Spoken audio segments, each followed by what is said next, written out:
And welcome to the Chief Joyce Dugan Cultural Arts Center on the Cherokee Central Schools campus. Our appreciation to Jay Winchester and Cherokee Central Schools, Chris McCoy from the Tribal Communications Office, Lisa Frady from Destination Marketing, Mike Parker from the Commerce Division, Doug Pheasant, and the officers of the Cherokee Police Department. We would like to thank the Principal Chief candidates for agreeing to participate tonight. The candidates for Principal Chief are Teresa McCoy and Richie Sneed. On behalf of the event organizers, we wish each of you well in your campaigns. There will be no opening statements from the candidates. The moderator will sit at a table with a timekeeper. The moderator is the only person who will ask questions, and the questions will be from a predetermined list compiled by the Cherokee One Feather based on community feedback. The public, via social media, phone, email, and the One Feather staff were the sources for the questions. There will also be a table and staff available for community members to write in specific community questions regarding their communities and other tribal issues. Community questions will be vetted for appropriateness by members of the COF editorial board prior to being brought to and read by the moderator. The candidates are not to respond to any verbal questions offered by the audience during the debate. We also ask that the audience not react audibly to any comments made by the candidates in the interest of time and in respect for the hosts and candidates. There will be time at the end of the session for audience appreciation to the candidates. The moderator will recognize a specific candidate to address a question. Once a question is asked, each candidate will have 3 minutes to respond. Each candidate will be allowed an additional 1 minute to address any follow-up. Once the formal questioning is concluded, vetted community questions will be asked. Up to 8 community questions will be asked in the 3-minute, 1-minute rebuttal structure. After the questioning, the candidates will have 5 minutes to make closing statements. When all candidates have concluded their closing statements, the moderator will thank the candidates and close the debate. And we will begin questioning now. First question is for Teresa. Teresa, do you think people incarcerated on drug charges should be required to do community service cleanup while they are in jail, including syringe pickup?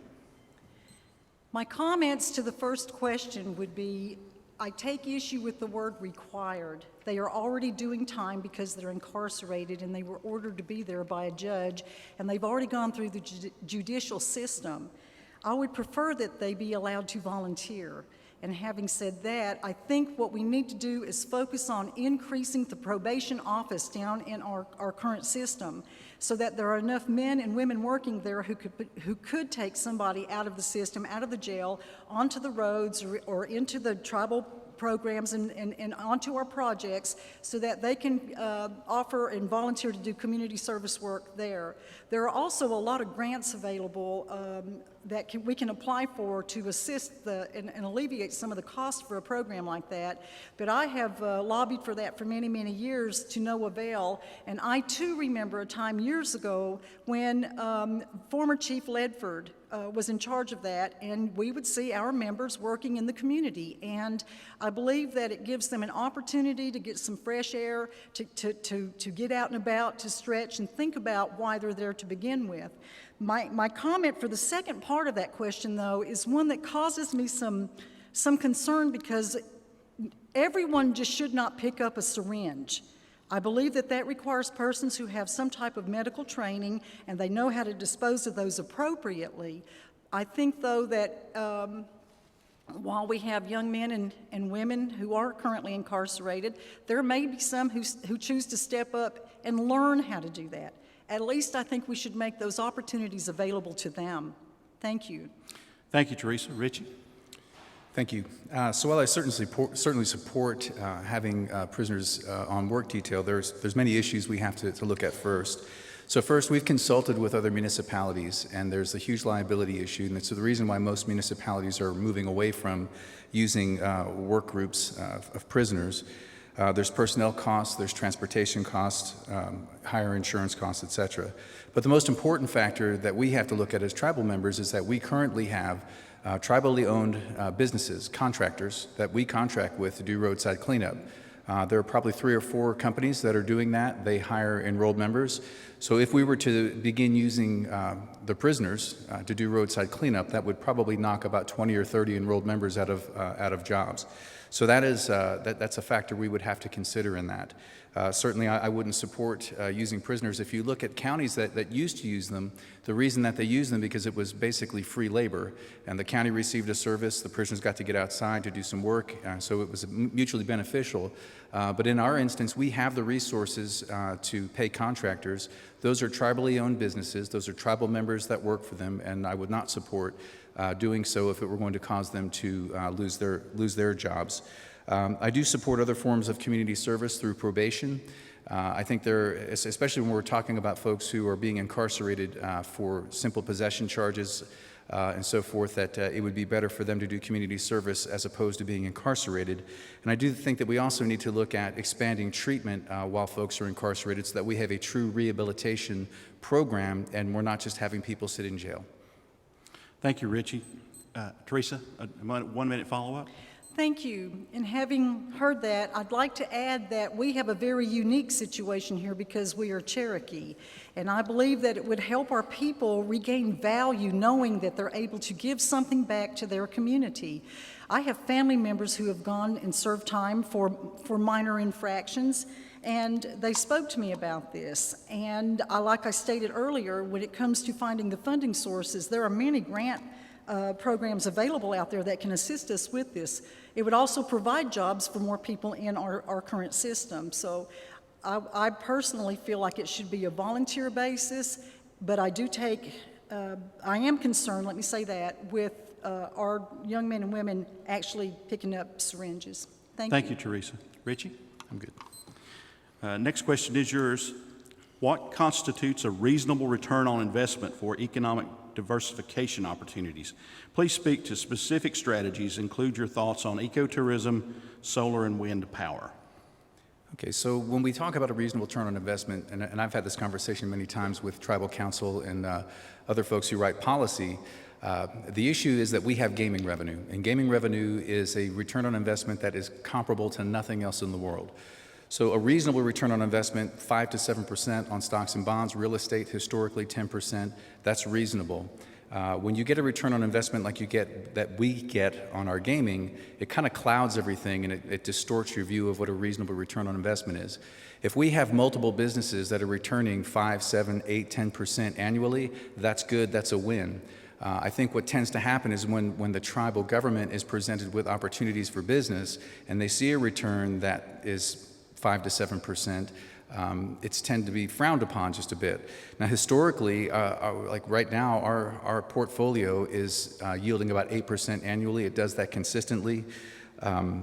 Real estate, 10%. This past year, we were at $40 million in annual earnings on our investment, and that doesn't even include the Miners Trust Fund.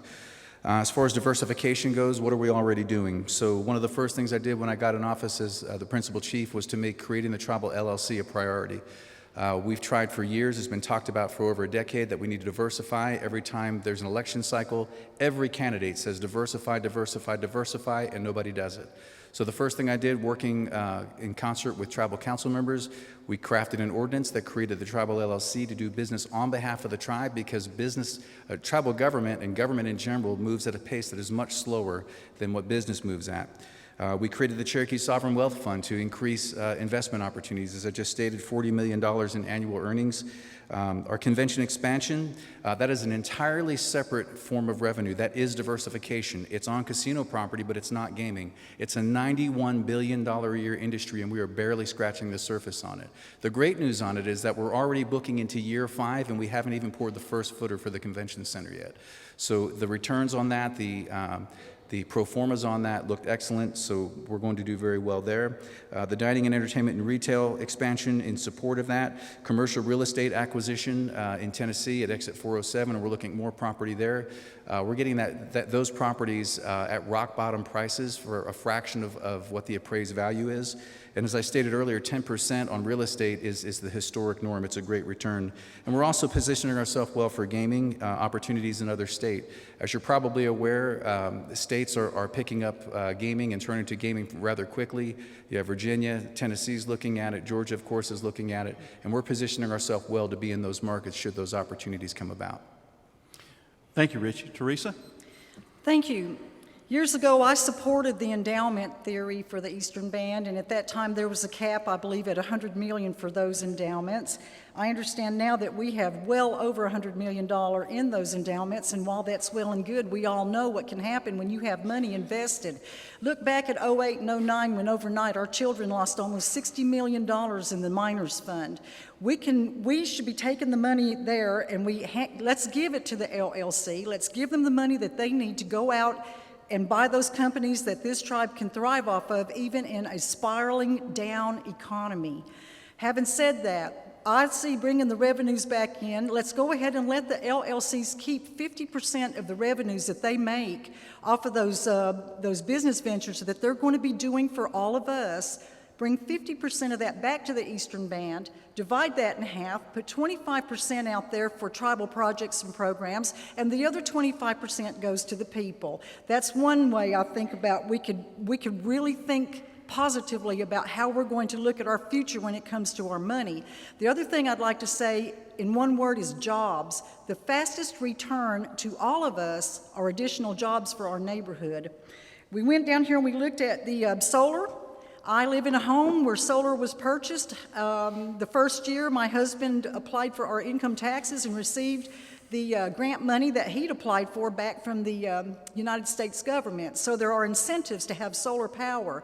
We have the most energy efficient home probably on the boundary, probably in Swain County. And as far as ecotourism, it was stated here earlier, we live in ecotourism heaven, and we need to focus on that and take advantage of it. Let's clean up our rivers. Let's clean up our mountains, our trails. Let's bring people in. Let's offer community members small business incentives to start those types of businesses. Let's get away from the craft shop, and let's diversify in our own hometown. And while we're at it, let's clean it up a little bit. Let's take pride in who we are. But those are just a couple ideas that I have for question number 2. Thank you. Thank you, Teresa. Richie, additional follow-up. Sure. On ecotourism, one of the greatest projects that's out there right now and has been up for a couple years and is doing just phenomenal is the Fire Mountain Trails. We literally have people coming from all over the world, and certainly from all over the Southeast and all over the country to utilize our trail system. We have a plan to expand that. There's a plan for the possibility of a ropes course and zip lining and so forth.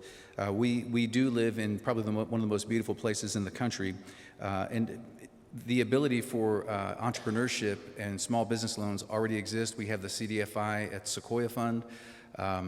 There are opportunities abound. We just simply need folks to take the risk, take the leap, and do it. But I believe we can. We've always been able to be self-sustaining, and I believe we will do so as we go into the future. Thank you. Thank you, Richie. Teresa?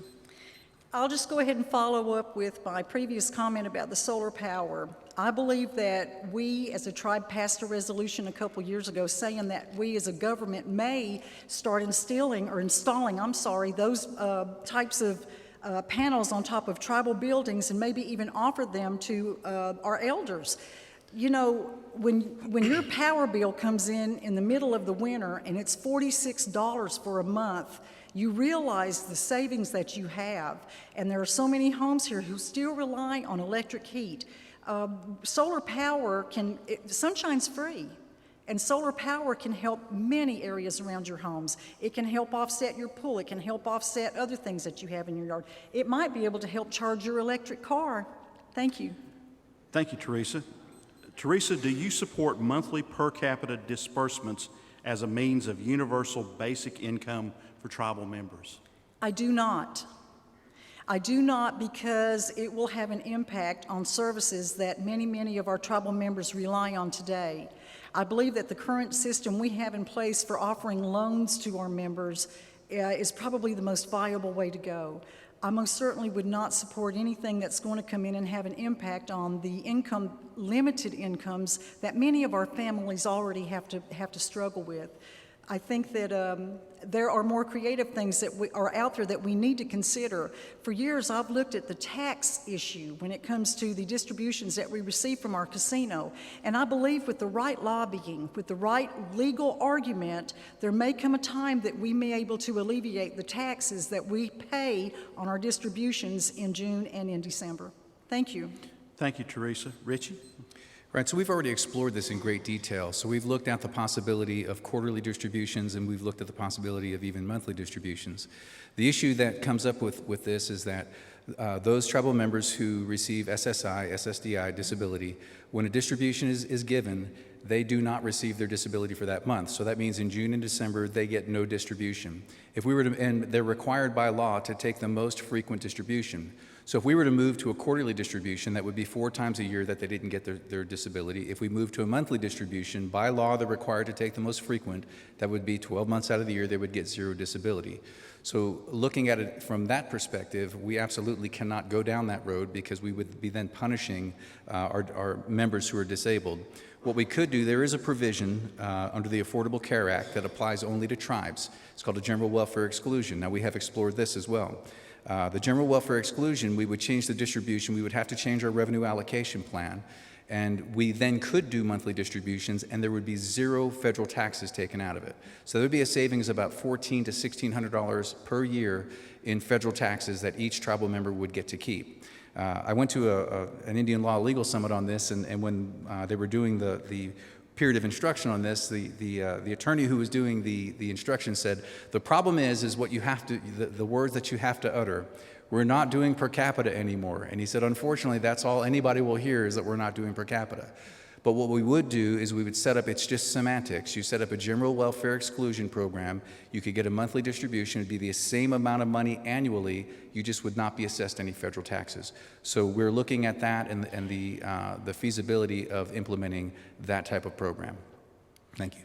Thank you, Richie. 1 minute follow-up, Teresa? No, thank you. I'm fine. Richie, any additional? No, sir.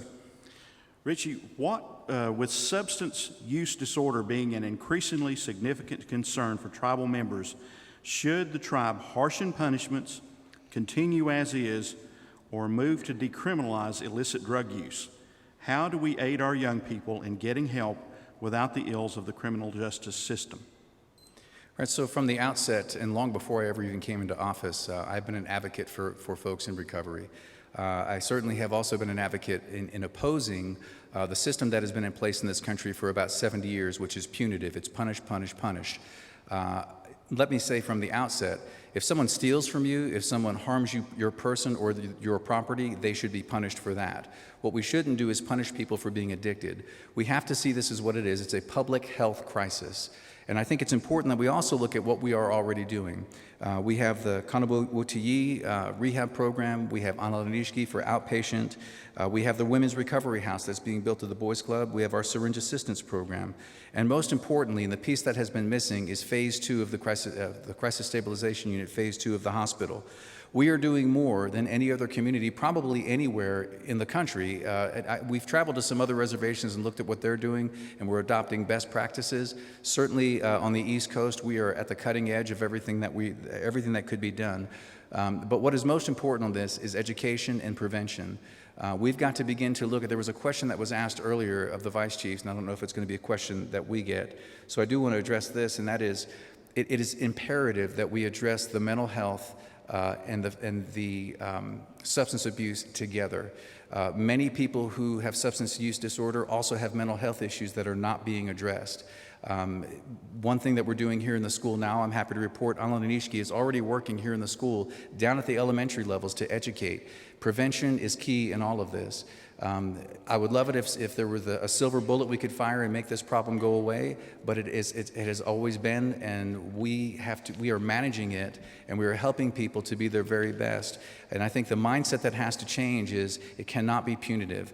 These are our moms, our dads, our brothers, our sisters, our aunts, our uncles. These are our family members. These are our tribal members. My family, probably like everybody else's in here, has been affected by this. It's painful, but we will get through this together because we're a tribe. Thank you. Thank you, Richie. Teresa? The Office of OJJDP, which is the Office of Juvenile Justice, offers grants. Prevention. Prevention is the number one thing that we can do. Do I believe that the tribe should harshen its punishments for those who have substance abuse issues? I don't. I think that they should get medical help, and I agree that it has to be mental health. That is probably the most overlooked form of health care nationwide, not just here. But again, going back to we are a tribe and we can accomplish things above and beyond, that is something that we should absolutely sit down, take the time to discuss, formulate a plan, and execute it. Do I think that I would be interested or would I consider decriminalizing illicit drug use? No, absolutely not. Should we continue as is? I believe I touched on that a moment ago. We need to move more and faster on that one. The thing that we also need to do is incorporate and include the court system. We have to educate our court system, we have to educate our police department, and we all have to come together and figure out a way to handle those with substance abuse. In the evenings, I feed people out there at the Food Lion in the evenings. There are people, they're young, they've made a mistake, but they're hungry. There's nothing wrong with that, and I will continue to do that. But do I think that harshen the punishments, continue as is, or decriminalize is the way to go? I don't. But how we aid our young people, how we aid them, is through education and absolutely with prevention. We have to teach that to children, and prevention to your child begins in your home. It should be continued in the school systems. It should be discussed in the workplaces if need be. We have to make ourselves available, make our medical services available to those who have that need. Thank you. Thank you, Teresa. Richie, 1 minute follow-up. I just want to say that, from the outset of my time in office and even prior to coming into office, working with folks when I was in ministry who were in addiction, this is nothing new to me. And having come into the office, I've made it really my personal mission to try to educate people to change the mindset about punishment and having everything be punitive and help them to see that this is in fact a healthcare crisis. And it's my sincere hope that, and I think we have folks on council now who see things that way, and also our court system. We've revamped our drug court, and we've modeled it after a federal program that we went and looked out in Washington State. So they're doing everything they can to help equip people to keep them out of jail and getting into treatment to get the help that they need. Thank you. Thank you, Richie. Teresa, additional follow-up? No, I'm fine. Thank you. Thank you, Teresa. Teresa, do you think someone duly convicted of a felony should be allowed to run for tribal office? That would be a vote of the people. I believe our charter speaks to a person convicted of a felony running or seeking elected tribal offices. The only way to change that would be through a referendum vote. Thank you. Thank you, Teresa. Richie? All right, I'm certainly for giving people second chances, and I know that there are things that we do when we're young that follow us oftentimes into our adulthood, and people certainly can change. But as pointed out, and my response would be the same. The way our charter is structured right now, what would have to happen is there would have to be an amendment to the charter made, there would have to be a referendum, and then on top of that we would have to get a 51% voter turnout in order for it to even be a valid referendum. So if that were the will of the people, I think that there would need to be some pretty concise language added to that, and it couldn't be just felonies in general, because there are a lot of different types of felonies. But again, it would be the will of the people, and it would be carried out through a referendum. Thank you. Thank you, Richie. Teresa, additional follow-up on that question? Not at this time. Thank you. Richie, anything further on this No, question? Richie, what is your stance on discontinuing drug testing of EBCI tribal employees? Okay, so one of the things that we did when I first got in office, it was mentioned earlier that the personnel policy was actually in the code. It was in Chapter 96. The issue with it being there was amending it was nearly impossible. One of the things that I did when I first got in office, I read a lot of case law on random drug testing, and the federal courts have made it plain that random drug testing is a violation of your Fourth Amendment rights. Period. If there's no reasonable suspicion, then you should not have to be subjected to a test. We ran this through our AG's office and with our attorneys, and they concurred, and so we changed the policy to where now you can be random tested if you are an emergency service worker, if you operate heavy equipment, if your job requires a CDL, anything where the public safety is at risk, you are still subject to a random drug test. Other than that, there has to be reasonable suspicion. We train our managers, our directors, our supervisors to recognize when someone may be under the influence, and they have the ability at that time with reasonable suspicion to then direct that employee to be drug tested, or if they believe they're under the influence of alcohol, to be subjected to a breathalyzer test. So federal law, case law, has already made it plain that it is a violation of your Fourth Amendment rights. I am a firm believer that my role as the principal chief of this tribe is to protect the civil rights of every enrolled member. Whether they support me or not, I will fight for your rights because I swore an oath to do that. Thank you. Thank you, Richie. Teresa? I believe those persons who are actually on our roads, driving a school bus, working with heavy equipment, who have a reason to be out in the public because we place them there, should be subjected to random drug testing.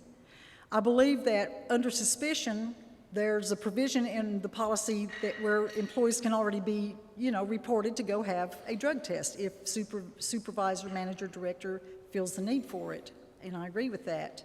However, it's not just those people who drive on our roads who may cause us harm by coming to work potentially high or intoxicated. Let's say that in tribal finance, somebody's working with big numbers and they come in and they're a little bit high and they forget a zero or they add a couple zeros or they move a decimal. That could be catastrophic, and it'd take a while to figure out how that mistake got made and who made it. Having said that, I believe that elected officials, appointed persons who work for the tribe, and tribal employees should be subjected to random drug testing. That's my answer. Thank you, Teresa. 1 minute follow-up, Richie? I wholeheartedly disagree. We are human beings, and we have rights. Those rights are inalienable, granted to us by God, and one of those is the right to be secure in your person, your belongings, your effects, your person, property, and effects. And without reasonable suspicion, the government has no, and this is the opinion of the court, other than in those circumstances where the public safety is at risk, there is no government that has any right to your person or anything about you without reasonable suspicion. You're protected under the Fourth Amendment, and I stand by that. Thank you, Richie. Teresa, 1 minute follow-up? Again, being Cherokee and not the federal government, we have a duty to protect the safety of not just the members of this tribe, but the people who come here to visit us. And again, I know that the chief just stated it was your person, and that's your person. To me, if you choose to use drugs, if you choose to come to work intoxicated, you're making a choice, and you may want to just choose to stay home and do that. I think that we have a serious substance abuse problem here on the boundary. And when we talk out of one side saying that we're going to do something about that, and then turn around and speak out of the other side saying we're going to protect the ability to do that, we send a mixed message to everyone. No, just a straight up no. Thank you. Thank you, Teresa. Teresa, if the Catawba Indian Nation gets approved for a casino, what are your plans to help with any lost revenue? Again, it goes back, I believe, to question number 2 on the LLC. I say that we go ahead and fund the LLC, give it the revenue that it needs to bring us up. A quick example is with the Western Nation, they have, I think, 9 or 10 casinos. Their revenues from the casinos is this much. They take in $1 billion a year in revenue. Most of that comes from the businesses and the projects that they have allowed their LLC to go out and purchase on their behalf. So I think that my answer to that question goes back to the second question. Let's allow them to work, keep the politics out of it, be patient with them, and see what we can do. We all know the successes of other Indian tribes across the nation who have stepped into these LLC ventures, and they are very profitable. So I guess my same answer for number 2 would be my almost same answer for this question. Thank you. Thank you, Teresa. Richie? I'd like to first say that the entire issue with this Senate bill that has been introduced by Lindsey Graham and co-sponsored by our two senators, I will fight this with my dying breath. I did a video on this explaining the intricacies and the complexities of it, but the bottom line is what this bill seeks to do is it seeks to bypass the federal law and the federal process that we are subject to, that we have abided by. If the Eastern Band wanted to go to Cleveland County and put a casino in, we would be subject to Section 20 of IGRA, which is a long, drawn-out process. It takes a lot of time and a lot of money, and at the end of it, the governor can veto it. That law specifically exempts the Catawba from that section of federal law that we and all other federally recognized tribes are subjected to, and gives them a free pass to land that is our Aboriginal homeland. I will fight that with my dying breath. The other issue I have is our tribal council passed a resolution opposing their action when they began this action 5 years ago. There are 11 votes in support, 1 vote opposed, my opponent. This is our Aboriginal land. We follow the rules, we play by the rules, and now we have a North Carolina senator at the federal level attacking our tribe for standing up for what the law says. He has sworn an oath to uphold the law, and now they're trying to bypass the law for this tribe. There's a potential $100 million loss. As I mentioned earlier, back in question 2, we're doing a lot already to diversify, probably more to diversify than has ever been done in the last decade. We will continue to do that. We will continue the progress. We will continue to diversify our revenue streams. Thank you, Richie. Teresa, a minute follow-up. The Catawba Nation is a federally recognized Indian tribe. Instead of going to war with the Catawba, I would have sat at the table and offered them some peace. Could we not step up and assist you with your endeavor? It's probably never going to happen because of the current laws on gaming, but in case it was able to happen, would we not come out better to sit down at the table with them, offer them some peace, make a deal with them, ask them in the future when they get their project constructed and built that we would take 3% of the gross back of it for eternity, therefore returning some income to our tribe. And in return, we ask them to help us fight the Lumbee Nation. The Catawba are not your enemy, but the Lumbee Nation overnight becomes federally recognized. Just about every federal dime that comes to this Indian reservation is gone. Healthcare, education, and housing. Thank you. Thank you, Teresa. Richie. So first, federal law under IGRA makes no provision for a joint venture between tribes. Currently in the United States, there is not one single Indian-owned tribe that is a joint venture. None, because the law makes no provision for it under IGRA. So therefore, that option is off the table. Number 2, 3% is not going to even come close to the loss that would be the financial loss that this tribe would incur. That's 33% of our market share comes out of the Charlotte market. That's $100 million a year. 3% of their market, even if we could do it, which we can't, doesn't even come close to offsetting that. If the Lumbees got recognition, yeah, that's a whole nother subject. But as far as gaming goes, they're so far east of us that we don't even have a part of that market. Thank you. Thank you, Richie. Richie, what are your thoughts on cannabis and its economic potential for EBCI? Well, certainly the laws are changing rapidly across the country, and attitudes toward cannabis are changing rapidly across the country. You may or may not be aware there's a Senate bill that's been introduced by 2 senators, and what they seek to do is to take cannabis, THC, off of the Schedule I narcotics list. If that happens, the landscape of this country is going to change very quickly. States at that time will then have to adopt their own laws as far as how they're going to deal with cannabis. Are they going to keep it illegal? That will be entirely up to them. As it stands right now, it's a Schedule I narcotic. If the Eastern Band were to venture into that market, and we have a feasibility study going on right now, it was passed by resolution for Tribal Council, there was some opposition. My remarks to that, the feasibility study is just education. That gives us information so that we can make an informed decision as to how to proceed. Because if the federal law changes and the state law changes around us, we have to know how we're going to respond. If we, on the front end, say, well, we're going to begin growing cannabis and selling cannabis, or we're going to have medicinal, or we're going to have recreational, we still have to deal with right now, off boundary, it's still illegal. So one of the things that happened with Colorado, they were sued by Kansas and they were sued by Nebraska because Kansas and Nebraska were still upholding federal and state law. All of these people were leaving Colorado with cannabis. They'd get pulled over, and there was a great increase in the number of court cases and the expense to those states, so they sued Colorado. Same thing could happen to us. I think we need to kind of get all the information we can on the front end, look at the feasibility study, map out a plan as to how we could proceed and not put the tribe at any financial risk or liability.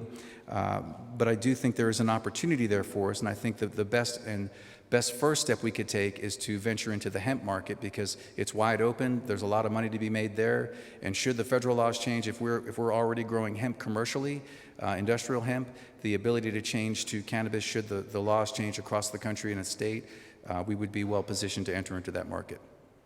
Thank you, Richie. Teresa? Until the laws change, cannabis cannot happen here. Hemp can, and currently North Carolina does recognize and offers hemp permits for those who are interested in growing that particular crop. The benefits from medicinal marijuana, I recognize. Recreational is a whole nother question. And before we do either of those, again, I believe that would also be a referendum issue that our people need to make a decision on. So that's my short answer. Thank you. Thank you, Teresa. 1 minute follow-up, Richie? I'm good. And Teresa, any additional comment on this one? Well, the only thing I'm going to say is that I truly wish in the past several years our tribe had spent as much time talking about how to supply safe standard housing for those members who were in need of it and how to keep people from being hungry at night. We've not spent probably 15 minutes discussing those issues, but we've spent month after month after month and many tribal dollars trying to figure out a way to handle the hemp issue and to discuss the cannabis issue. And I'm going to go ahead and throw in the alcohol issue. I believe that alcohol is an issue our people voted down, and when we see it come into the very community that I think voted against alcohol, I have to question that. I'm going to honor your referendums, and when the people say what the people say, I'm going to stand and support that. So again, I just wish we'd spend more time talking about the things that affect us today, tonight in your community. There are going to be hungry families. I don't understand that. I've never understood it. We should be going and spending your money on food sovereignty. Thank you. Thank you, Teresa. Teresa, are you comfortable with the current levels of transparency in government? Do you support public access to all government budgets and procedural documents? I support 132, which I believe Mr. Inslee alluded to earlier, which was the public records release ordinance. I do believe that we currently do not have transparency when we see our government do something and then out here in the community we hear about it and it comes with little or limited information. I believe in getting the information out there, and I trust our families to make the best decisions for their families. I am not comfortable with the current levels of transparency. I'm uncomfortable with the lack of it. As far as budgets and procedural documents are public information and should be made readily available to anybody that wants to know or asks about them. As far as governmental budgets, absolutely. The only thing that I would not allow to go out to the public would be the salaries and incomes of tribal employees. If we choose to give out the line items, to show the public where we spend the tribe's money, where we earmark it, and what a chief is supposed to be responsible for, then I think that we would alleviate some of the transparency issues and the fears that people have. The budget absolutely needs to be made public to anybody that wants to see it. For years, in July, I would take our budget to the Big Cove Community Club, lay it on the table, and tell them to have at it, and I never regretted that. So when it came to representing my community, I was a very transparent representative for the tribe. And when members from other communities asked me questions about our government, I provided or found a way to get that information for them. So now we have to go through the freedom of information, and that's a good act, and we'll use that. Thank you, Teresa. Richie? So as is already stated, we already have in tribal code that every tribal member has access to all the public documents that the tribe has. There is a process to go through. You fill out a form, you request it, and those documents are released. Am I comfortable with the level of transparency we have? I don't know an area where we don't have transparency in our government. Ms. McCoy brought up on multiple occasions during our campaign for primary, she had issues with contracts. And my response to that was, under my administration, we create a report now every month. And in that report, it lists the contract number, who the contract is for, what it's for, and what the dollar amount is. That's available for the public every month. I am a great supporter of transparency in government. It's your government, it's your money, it's your resources. To date, we have never withheld any information anybody wants, we make public. Policy, process, whatever it is, it's your government. We are here as servants to you, and I certainly look any additional transparency that would be requested by any of our members, I would certainly be in support of that. We have probably more the ability to participate in government more here in Cherokee than any place else that I know of. So I am certainly in support of further transparency wherever that needs to be. I don't know where that is because as it stands right now, everything is basically public record. So, Thank you, Richie. 1 minute follow-up, Teresa. Today, I bucked the system a little bit, and I called the chief's office and spoke with a staff member and requested information on how much money this tribe has sent to the Senator Burr and to Senator Tom Tillis and to Mark Meadows. I took it across the board and asked for the last 4 years of Mr. Hicks's administration, Mr. Lambert's, and Mr. Sneed's. And I'm not going to get that information. I will have to go through 132. That information should be public, and every member of this tribe should know the day that your administration, your government sends money to any elected person anywhere in the United States of America. Instead, he talks about his fuss and fight with Senator Burr, but turned right around and gave him money. Council's been doing it, executives have been doing it. I question whether or not it came out of the PR account or did it come out of the governmental affairs account. I don't know. I don't know. And I can assure you, you don't know. But you will know. You will know. You're getting ready to get some transparency, and you're going to appreciate it. Thank you, Teresa. Richie?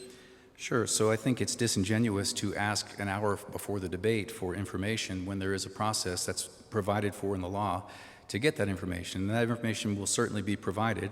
But I think it's disingenuous, and I just think it's a little bit of an underhanded tactic to ask the day of the debate for information when there is a process that must be gone through. Secondly, the governmental affairs budget is approved by council, of which Ms. McCoy sat on for 18 years and approved that budget year in and year out. The reason the Eastern Band of Cherokee Indians is at the cutting edge of everything we do in tribal governments, we are miles ahead and light years ahead of other tribes in Indian country, is because we are very good at the political game.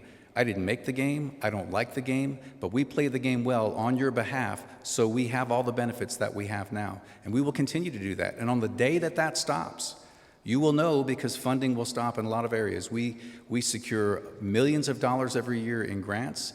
We have exercised our sovereignty further than most tribes in Indian country, and it is because we understand the political game. It's not our game, but we play their game well, and we win at it. Thank you. Thank you, Richie. Richie, have you read the recently proposed Constitution, specifically what is good and what is not about the document?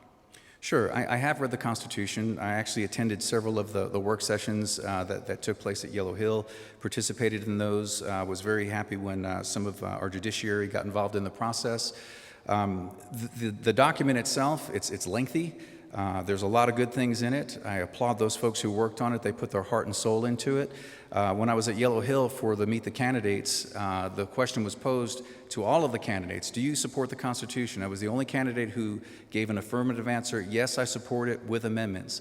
There are things in there that need to be amended, but the document itself, a Constitution is our document. It is we the people saying to the government. Keep in mind, a government is just it's a structure, and we are stewards of that. And a Constitution sets the ground rules for the privileges that are granted to the government and the rights that are guaranteed to the people. So we absolutely have to have a Constitution, because a charter, a corporate charter, is far inferior. Some of the amendments, and Peggy and I went back and forth on this, and we debated back and forth on the issue of whether or not someone who is 18 should be able to run for office. My position was, if you're 18, you're old enough to vote, you're old enough to serve in the military, you should be able to run for office.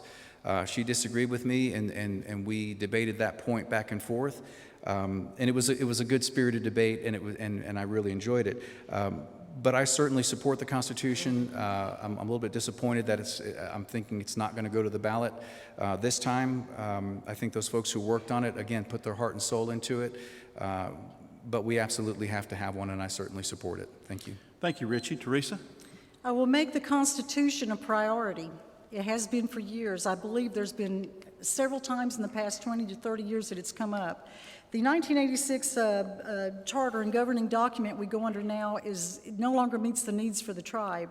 I don't know that it's fair to ask me what I personally like about it or what I personally do not like, but I can say this from looking at it from the chief's perspective.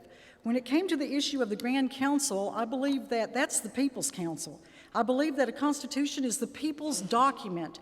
I don't ever believe that a government should sit around and decide they're going to pass it or agree to let you vote on it until it gets done right for them. That has to come from the people. Maybe we should put it out there in segments. It is a long document, but it will be a priority of mine. I think the one main issue that I struggled with was the issue of the Grand Council. I believe that under the current document, the Grand Council is called by the chief, and I believe that it's the chief's responsibility to handle that meeting. I don't know that, I'm going to be talking about the lack of policies in a moment, but I don't know if policy is something we should consider for the Grand Council, but if so, that would come out of the executive office. Thank you. Thank you, Teresa. 1 minute follow-up, Richie? I'm good, thank you.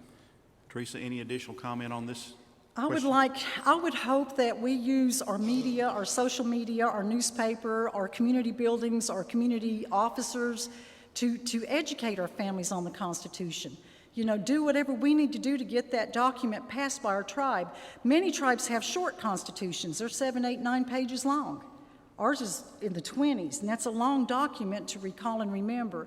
But it requires a certain amount of people to pass that document. And someday I hope to get that done. I hope for all of us. I hope everyone can enjoy the benefits and the protections that are offered under a Constitution. I know firsthand how it feels to not have those due process protections. So I just want to share that with everybody. Those have to be there for all of you. Thank you. Thank you, Teresa. Teresa, how do you change the EBCI working climate or environment so that there is no fear of political retaliation? I believe the best way to do that would be to completely, from an employee perspective, set HR out by itself. I have a different perception of day-to-day, and that doesn't mean micromanaging. That means allowing managers and directors to handle their programs and take care of the services that our people depend on. I believe that the duty of Indian chiefs are outlined in 117, and those are simple and basic to protect you from outside attacks of state and federal governments. That's what chiefs are responsible for. But I don't ever agree that we should be directly involved with what goes on with the programs. Do we need to be aware of what's going on? Do we need to participate and help? Absolutely. And I also think another way to stop some of this stress that our employees feel is to make sure that we lobby council to get the appropriate amount of funding needed to help our programs meet the needs of our community instead of continually cutting them. Anybody can cut programs, but when you do that, you cut services. And when you're sitting in the chief's office, you may not feel that or see it, but when you're sitting out here in the community, you absolutely feel it. And we need to stop that because the retaliation does not just stop at the job place, it carries out into the communities also. I'm campaigning on a healthy nation, and there's a way to stop that, and I do have some plans. Today's only 3 minutes long, and I don't have the time to discuss them, but there are several ways to do that. Inclusion of all the tribe is one way. We have to always consider that. We are a tribe. That's plural. That means all of us, not one. And I want to give that value back to our people. We are outnumbered in the workforce now. I believe it's like 2/3 non-enrolled versus 1/3 enrolled working for the tribe. We're a major, major employer in the state of North Carolina, not just in western North Carolina, but we employ people from probably Asheville to Clay County in. People are coming here to work for us, and it's wonderful that we are able to offer those opportunities. But the retaliation tends to be political in nature, and that has to absolutely stop. Thank you. Thank you, Teresa. Richie? I want everybody to think back to 2015, my first day in the office, and 16 tribal members were escorted out of their offices by armed police officers. A couple days later, they came before tribal council, and they told their story, and they had their children with them, and they were weeping, and their children were weeping, and they cried out to tribal council for assistance and were granted none. I left that meeting that day, and I went back to my office and I wept. Because I said, this is not what I signed up to do. I signed up to help our people. I signed up to serve our people, not to punish and harm our people. When I came into the office of Principal Chief, one of the very first ordinances that I got passed was an Employee Bill of Rights. And more importantly, language that expressly makes it unlawful for any incoming chief to come in and arbitrarily fire tribal employees.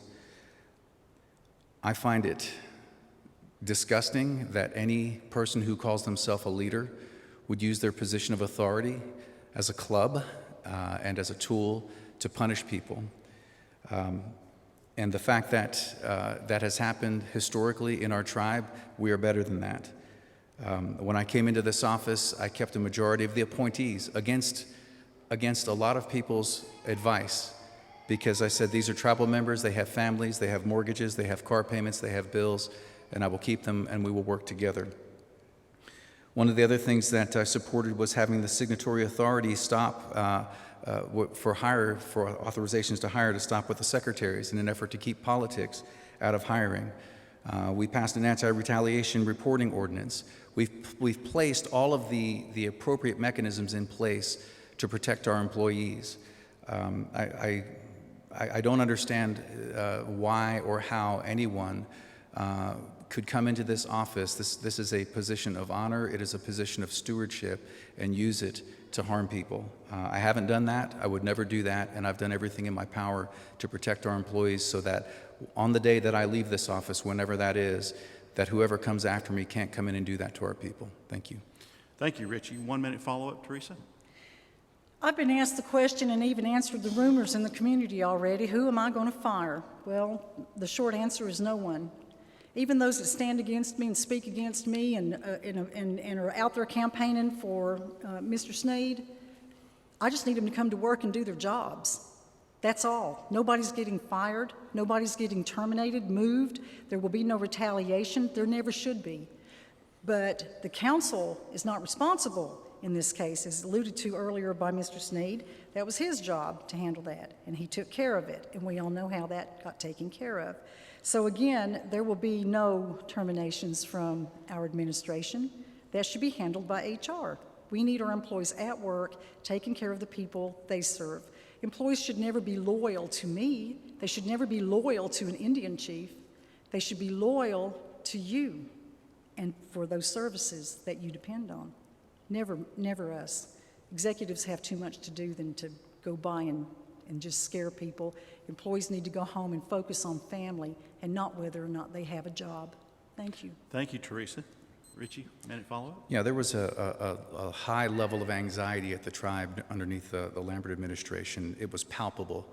One of the things that I set out to do when I came into this office was to restore stability and people's confidence in their ability just to come to work and do their job without fear of retaliation.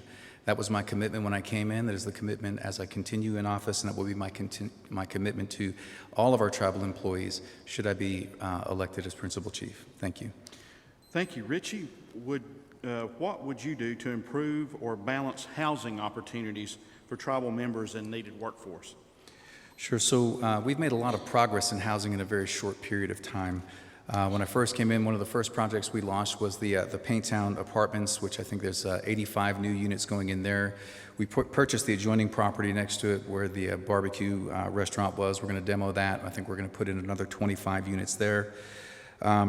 We've expanded offerings off-boundary to keep pace with our growing tribe. One of the things we just did recently was we changed the policy now to make down payment assistance and rate buy-down available for enrolled members to use off-boundary. So if you want to buy an existing home off-boundary, you can get down payment assistance up to $30,000, and you can get rate buy-down as well.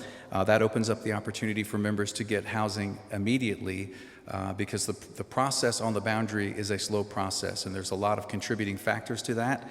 There's the BIA piece, there's the long form, there's the the time it takes to get a survey done. But in response to that, we increased the number of survey techs and also the number of contractors to speed the process for getting surveys done. One of the first things I did when I got into office, I asked the question, why is Coopers Creek not in trust yet? So I started researching it, and the reason was because nobody bothered to do the survey on it. So I immediately gave the directive to get the survey done. Our paperwork, I spoke with Bruce Maytubby recently. Our paperwork is almost completed. Once it gets to BIA, it's out of our hands. It's at the Eastern Regional Office right now. But Coopers Creek will be in trust. Camp Creek property, we purchased 200 acres off boundary. We have a master plan. We've put the RFP out, and we've awarded that. We're going to do a master plan for housing for enrolled members on Camp Creek. And also, we corrected deficiencies in Qualla Housing Administration. Qualla Housing administratively was a mess. They hadn't had a clean audit in over a decade.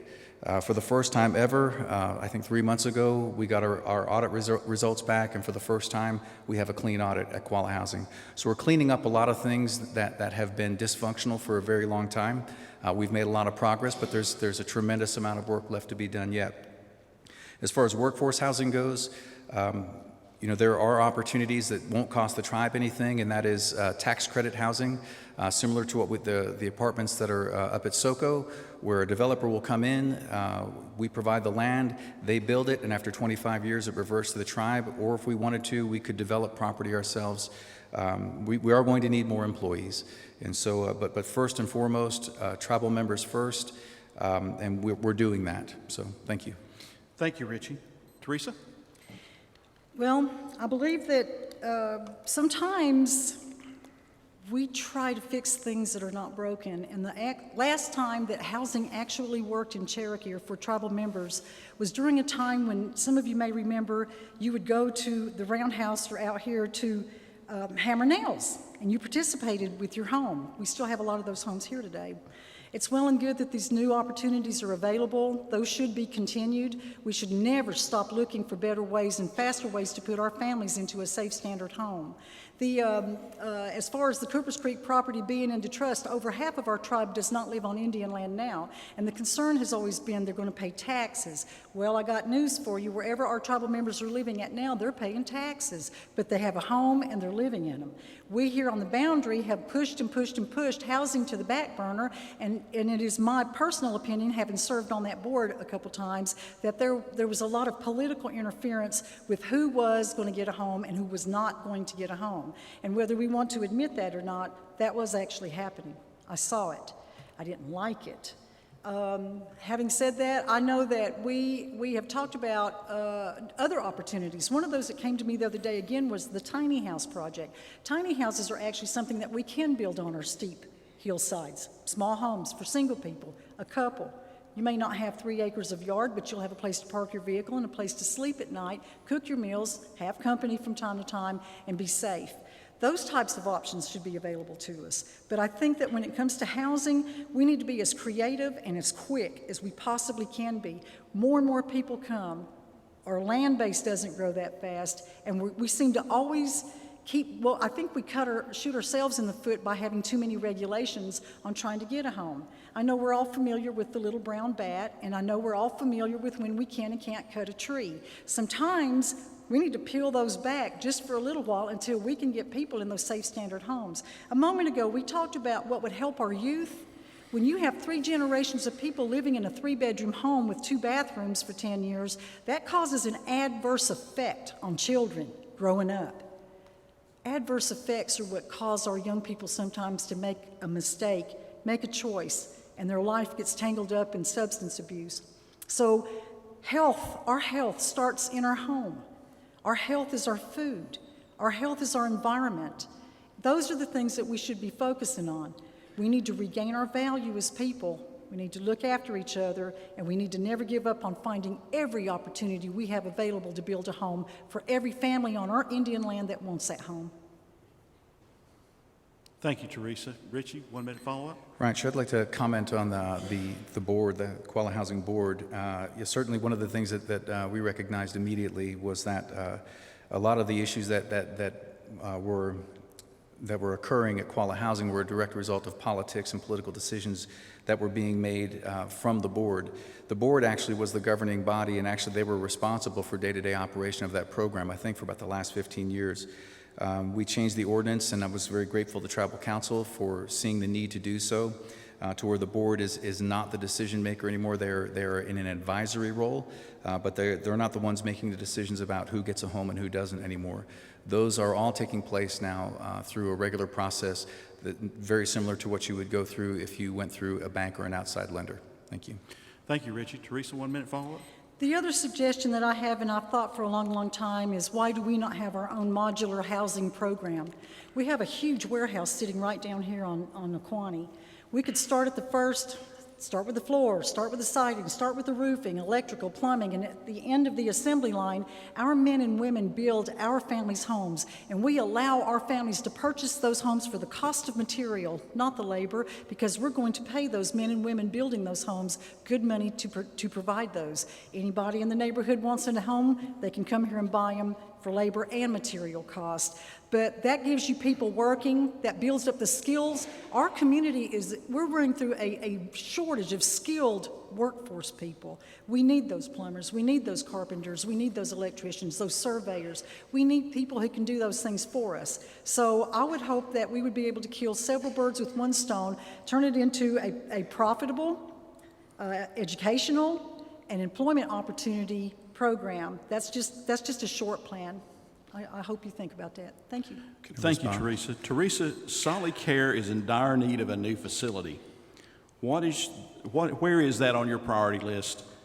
And if it's not your top priority, please explain why. This is not one of the questions you had on your list. This is additional. Oh, it's an additional question? Yes, ma'am.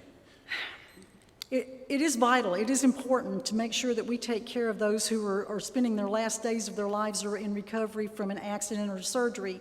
It is best for us to provide them with the best care. But the problem at Solid Care hasn't always been the level of care, it's been management. It's, in my opinion, that place has struggled and suffered through bad management for many, many years. And I know this because my mother passed there. She was there for 7 months. I was there nearly every day, every other day. And I saw and I heard things that were not appropriate for your families. And when those were taken to management, they were pushed down. And I think we need to start at Solid Care with replacing management down there. We need our tribal government to make it a priority. That facility was had 2 stars out of a possible 5 stars from a government review, when the one in Bryson City, which is private, had 4 stars out of 5 in a government review. That's a governmental facility, and we can do better, and we should have been doing better. If it needs building, we find time, money, and effort to spend talking about other things. If we're going to make that a priority, let's make it a priority. My first priority, though, is going to come up in the next question on preservation and language and culture. So right now, I think I'll wait for that question. Thank you. Thank you, Teresa. Richie? Right, so certainly Solid Care is at the top of my priority list. We have already been looking at possibility for a campus, and as mentioned earlier by the Vice Chief, the best possible scenario would be to have it in close proximity to the hospital, and we need a new dialysis center as well.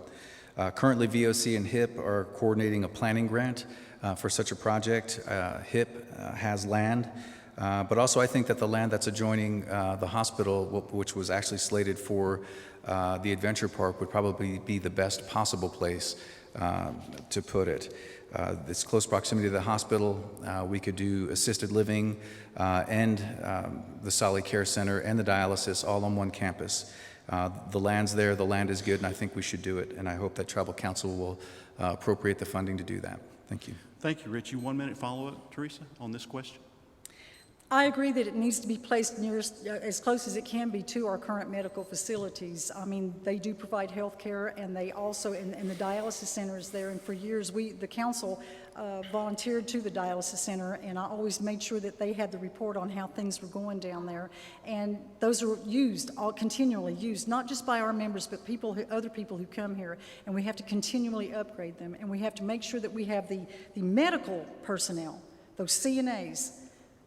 After seeing what I saw, CNAs do not make enough money. and they deal with things that I consider to be hazardous. So I think that we need to make sure that when we build these new facilities, that we also have a plan in place to provide adequate care for them. So. Thank you, Teresa. 1 minute follow-up on this, Richie. Yeah, so one of the first things we did when I got in office, recognizing that there was a lack of staffing, was we tried to find a way. There's a nursing shortage nationwide, and there's certainly a CNA shortage as well, and where we're rural, it's even worse here. We began the transition of the management of solid care to the hospital and out from under Public Health and Human Services. We got very creative with, because we were competing for CNAs through staffing agencies, got very creative to where we could hire them at 6 months at a time as temporary full-time employees so we could pay them more hourly and not have to pay benefits. So we're doing everything we can to try to keep staffing levels where they're at, but it's a nationwide issue as far as the nursing shortage goes, and it's even worse when you're talking about CNAs because it is the lowest paying job. But we're offering more per hour than anyone else in the region right now. Thank you. Thank you, Richie. Those are the formatted questions. We'll now ask the questions that have been submitted tonight by the community. First question goes to Richie. Richie, now that the state of emergency has been declared concerning Cherokee language, what does this mean to you? And if you are elected, what would your administration do to uphold this declaration?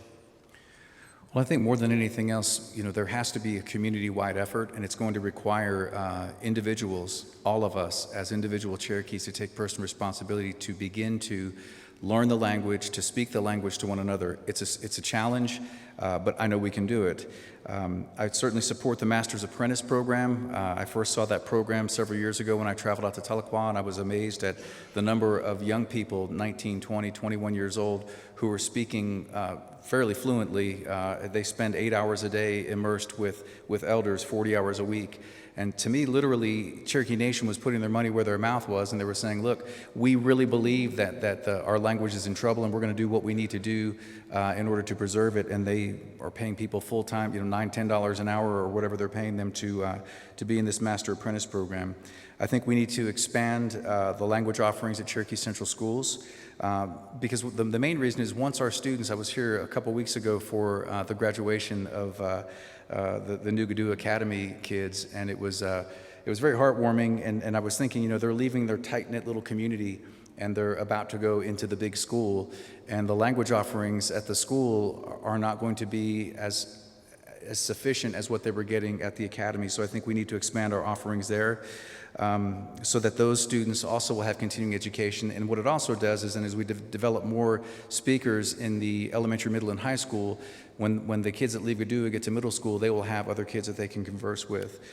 We need to offer more educational classes for community members, and as a part of that, my administration has begun offering language classes during the workday as part of our employee development, and we allow our employees to go to that, and then they get leave to do so because I believe it's imperative that we begin to speak the language in the workplace and in our homes if it's going to survive. Thank you. Thank you, Rich. Teresa? I believe probably the thing that's bothered me the most is over the years I've seen what's happened with our culture and with our language.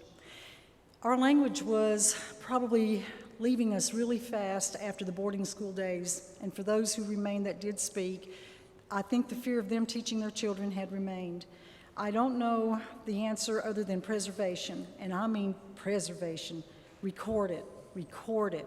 Record everyone that speaks, record everything they say, record all the interpretations, record all the new words. Spend time with those who speak, learn the flow. Our language has a rhythm to it. It's not just being able to say a word in our language, there's a way to say that word. Our language is descriptive, it's old and it's ancient, and it's sad. But my first thought is to preserve our language is to start recording it and not stop. We have the technology to do that. We just need to put our money where our mouth is and go ahead and make it a financial priority. When our children do leave the Gadoo and they go into the school systems, they rarely hear their language anymore. And it's sad because the older they get, they start forgetting it. They no longer speak to their peers. They speak to peers in English because everywhere but Cherokee is English. Cherokee is ours, and it's as ancient as our tribe is, and we should honor it and protect it. And that goes with our culture, too. When it seems like once the casino came, it it literally sucked the culture out of our tribe. Many things that we still do in my home, I don't think my children do, and I don't really see my grandchildren going to be taught to do them either, and I'm probably not doing the things that I was taught to do by my father or my grandmother. That is a community effort. It's going to take everybody. I know that one time I had a gentleman from the Gadua Academy ask me what we could do, and I suggested to him to come in with legislation, and I would help him. I would speak for it, and he would speak for it, and we would get it passed and make it a law that if you work and you're paid by the Eastern Band of Cherokee Indians, you will start learning our language. I believe that once we learn the first few simple phrases, the first few simple words, wanting to know or learning the rest of them should come easy, because that's basically how it works with language. We have a very complex language. We have many letters in our language. But I think preservation of our culture and our language are two things, and as an Indian tribe, we have not met the standard on, and we do need to take care of that. Thank you, Teresa. 1 minute follow-up, Rich? Okay. Teresa, anything else on this question? I do. I think, too, that when we talk about budget cuts, and then we stand here and we say we want to make these things a priority, do we really want to do that? You can't say budget cut when it comes to your culture and your language. If you're going to do it, if we're going to do it, and not just that, the plethora of history that our people have. When our young people go to college, they should never have to worry about what they're going to write their thesis on, what their report should be about. They're Cherokee. Our history is older than the United States. Our history in this area and surrounding areas is older than the United States. So I think that investing in it is never a mistake. And I am most interested in hearing from those who teach and those who speak. I welcome them to come and talk to me. Tell me how we can help do everything we can to start that preservation. Are we going to make speakers overnight? We're not, but we can try. Thank you, Teresa. Teresa, should tribal elected officials be required to give full reports on all travel, including a synopsis of the reason for the travel as well as a full financial report? I believe so, and I believe at one time that was actually a resolution. And over the years, everybody traveled and got so far away from it. And there were times when I traveled, I would come back and at least do a report in my morning report to Tribal Council if that was the least of it. But I believe for financial accounting, that would fall under, and that should be in the fiscal management policy, by the way, and that policy should be adopted by Tribal Council. That way, if it's adopted by Tribal Council, it would take the council to change that fiscal management policy, and it couldn't get done only by finance or an executive. I think that as an executive, you would want as many protections as you could possibly have so that you could ensure the public that you're doing your job correctly and above board. I think that, yes, I think that, and another thing, I think that the chief's office also has access to the council chamber. I believe the chief's office is responsible for the maintenance and upkeep of it. When elected, I plan on doing, if not weekly, at least bi-monthly and monthly reports to the people to let them know exactly what's going on. And at that time, I would encourage any representative to come and speak and say, or any employee for that matter. Just today I had a chance to speak with someone about employees when they travel, and this is strange that that question came up because this person mentioned this to me and said, you know, we send these people to go off to these great trainings and they come back and talk about it, but they're not talking about the trainings, they're talking about everything but. However, I do see areas where a lot of our staff and employees did come back and they tried to implement those things that they learned. I know that when I went to the food sovereignty workshop and training in Minnesota, I looked at my own home and I thought, oh my gosh, look at what we have. Food sovereignty. We're a tribe. We're missing out on that. It's healthy and it's economical. But, you know, I think that we should have some type of requirement, not just for elected officials, but for program people who travel also. I think everyone should be responsible when they're spending our money, the tribe's funds, and they're taking training. I just think, plus it's a way to educate. It's a way to share information, and it's a way to educate everyone, because we do send people to some really interesting trainings and workshops. Thank you, Teresa. Richie? I absolutely agree that there should be transparency when it comes to travel. And like Ms. McCoy alluded to, you know, most almost every time when I travel, the next council, I give a report of where I went, what was discussed, what the purpose of the travel was for, because initially I think what people think is, well, you get to travel, and I tell people, so well, do me a favor, take you get from out in front of it, because when I travel, I'm working. We go to DC, we're doing lobbying work. When we go to Raleigh, we're doing lobbying work. It gets pretty mundane because you give the same speech over and over again in all these different offices. But it's important work for the tribe. It's important because we're guaranteeing funding. We're getting bills passed that are going to benefit all tribal members. The transparency piece, or the accounting piece, all of that is done on the back end. There's already policy and process in place. There are already layers and layers of accountability through auditing. And as far as reporting, or not reporting, but as far as employees giving I guess, a summation of what they learned. There are already departments that require that. It's not a tribal-wide policy, but there are department managers and supervisors who do require, when their employees come back, that they give a report to the department about what they learned and then how those best practices can be implemented. I think the one division that I could point to that I think does this the best is Public Health and Human Services. And I think the reason that they are the best at it is because they use results-based accountability. So when you go to a training, you have to come back and then demonstrate how you've implemented what you learned into your process for your job. And there's benchmarks and there's goals, and they measure everything. We're trying to implement that tribal-wide now. We've actually created an ordinance to implement RBA tribal-wide so that we can ensure that you are actually getting value for the dollars that are being spent in tribal programs. So certainly in support of the transparency, and as far as the reports go, I report every time I travel when I come back. So thank you. Thank you, Richie. 1 minute follow-up, Teresa. Yes, I would like to say something. For probably 20 years after we received television in the council chamber and we realized we could hit many, many homes and programs, I suggested probably no less than 6 times a year, why don't we bring those people here? Why don't we have them train us right here in the chambers, and everyone hears and sees the same thing at one time, and then we're just dealing with one person's travel, and there's no real break in the continuity of services that those employees should be providing to the community. Where we don't have a lot of cross-trained employees, when someone's gone on travel, you just don't get that service for a day or two. The other thing I wanted to add to that was, as a council member, most of the information that I brought back from travel stayed with the community club. I would bring back, things from the actual training, copies of tests or anything that I had to take during the training, and we'd have a long, lengthy discussion about that. I always shared information with Big Cove, and I had assumed that other council members were sharing that information with their communities, but we actually had special called community meetings to hear some of those issues, so I do believe that there needs to be more regulation on travel. Thank you, Teresa. Richie, 1 minute follow-up? I'm good.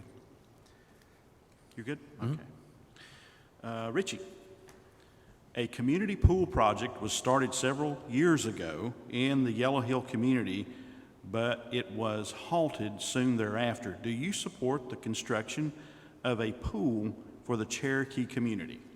Absolutely. I was just having discussions with some tribal members today about this. We had quite a few community members travel to Tahlequah to be there for the Remember the Removal riders arriving, and while they were there, they saw the community pool that they had, and they said, well, this is the type of pool we would like to have, and I said, well, that's the kind of pool I would like us to have as well.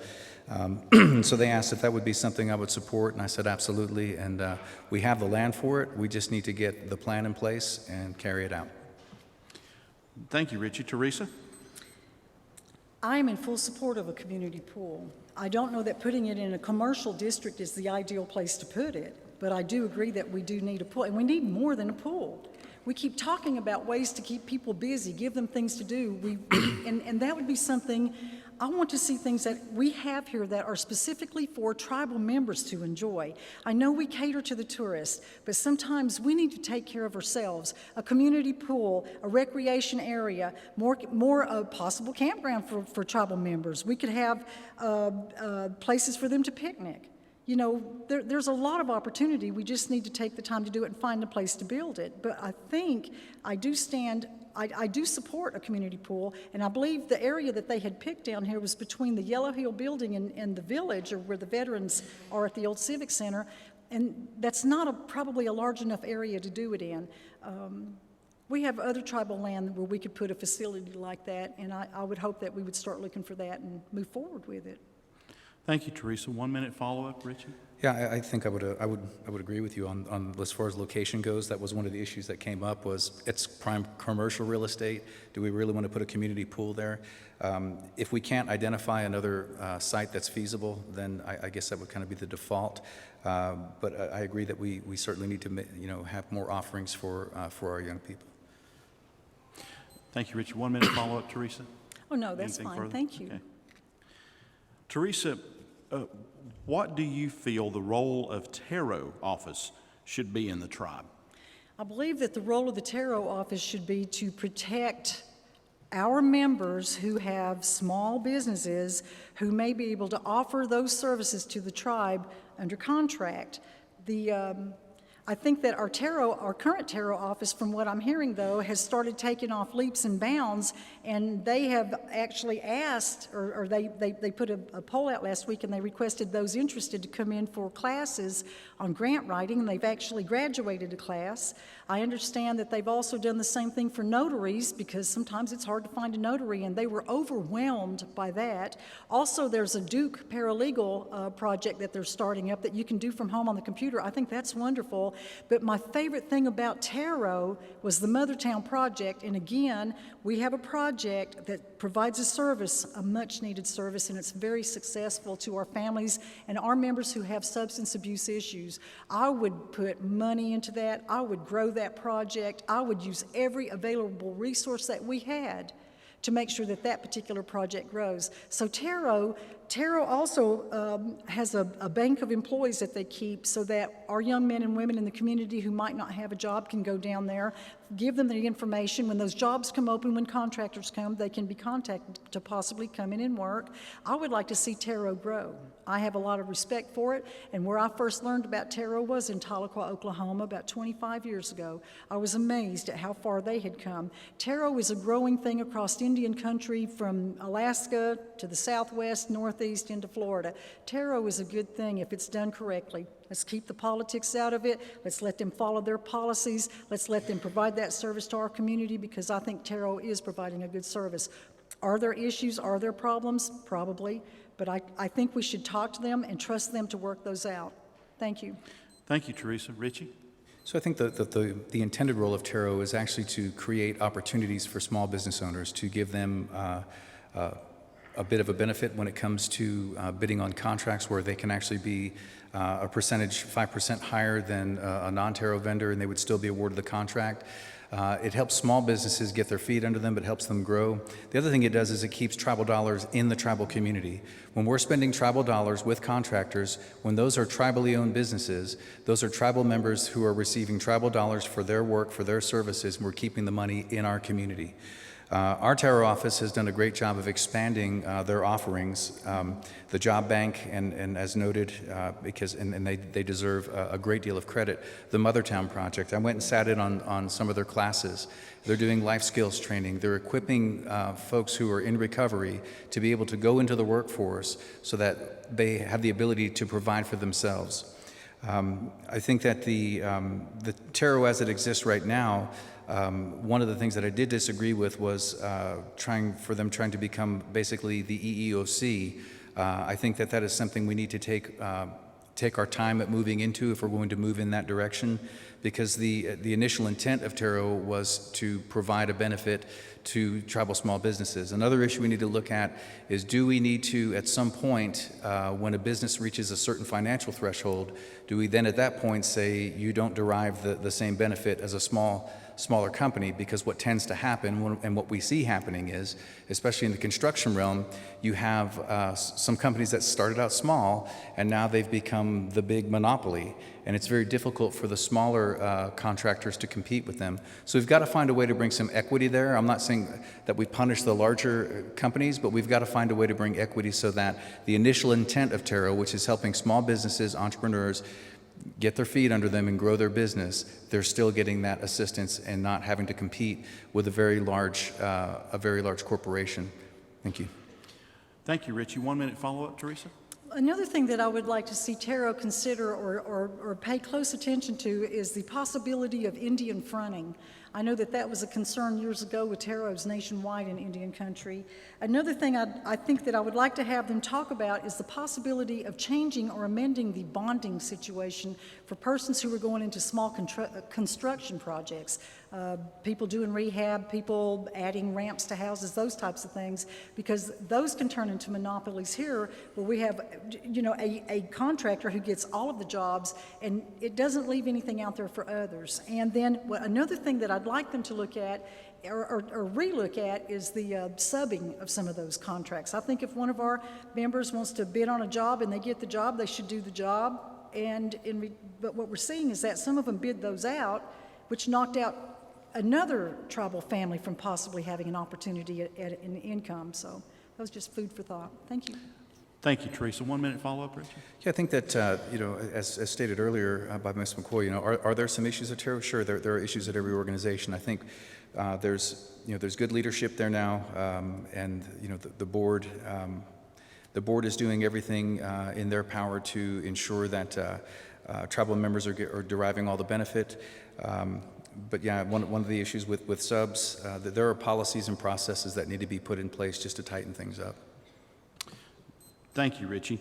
Richie, what do you plan to do to bring more culture to the Cherokee people? Wow. Well, let's define culture, right? So I've had this discussion multiple times on culture because it's something that comes up often. And when we think about culture, there are aspects of our culture, our language, certainly first and foremost, our crafts, arts and crafts, you know, our traditional dress, our traditional foods, you know, our traditions, the things that make us Cherokee. But I would submit to you that I think what is most important is our value system. You know, we've outlined what those values are. You know, there's a list of values that, you know, when someone says, well, what does it mean to be Cherokee? All of those components that I just mentioned are aspects of it, and they're foundational pieces to it. But a culture is a value system, and we have here in Cherokee said the things that we value are compassion and caring and a sense of belonging and a sense of humor. You know, all of these values, and when we meet somebody or we see somebody who embodies or personifies those values, we bestow upon them a title, beloved woman, beloved man. And we say, if you want to know what it means to be Cherokee, look to this person, because they personify what it means to be Cherokee. And I guess my challenge to everybody that I come in contact with is how are we treating one another? You know, my challenge to everyone is to search your own heart and say, am I living up to that value system? You know, am I being a caring person, a compassionate person? Am I loving my neighbor as myself? You know, do I have a sense of humor? Am I helping people to have a sense of belonging? I think when we get back to that, and I've tried to demonstrate that in my leadership, I always make sure that I'm respectful to everybody, even if they're being disrespectful to me. I'm respectful to them because I recognize that we have to set examples as leaders. And all of us, you're all leaders, right? We're all leading somebody somewhere. We're all setting an example for somebody. And so my challenge to everyone is let's get back to our roots, our value system, who we are. You know, let's not allow the world around us to contaminate who we are as a people. Thank you. Thank you, Richie. Teresa? Our culture is what we have because of our history. And I talked about that a moment ago. In Big Cove, we still practice a lot of the culture. One that comes to mind quickly, especially in times of great need or when there's a disaster, is Skadugi. That is the one time when I see people in the Big Cove community, regardless of who they were fussing with the night before, who they might fuss with tomorrow, they step up to the plate and they come out and they help. They bring food. They share. They're there. They cut wood. They clear roads. They help with gardens. They assist. That's still good in Big Cove. And I'm really grateful for that. I'm grateful that I had an opportunity, and I still do, to live there and practice those things.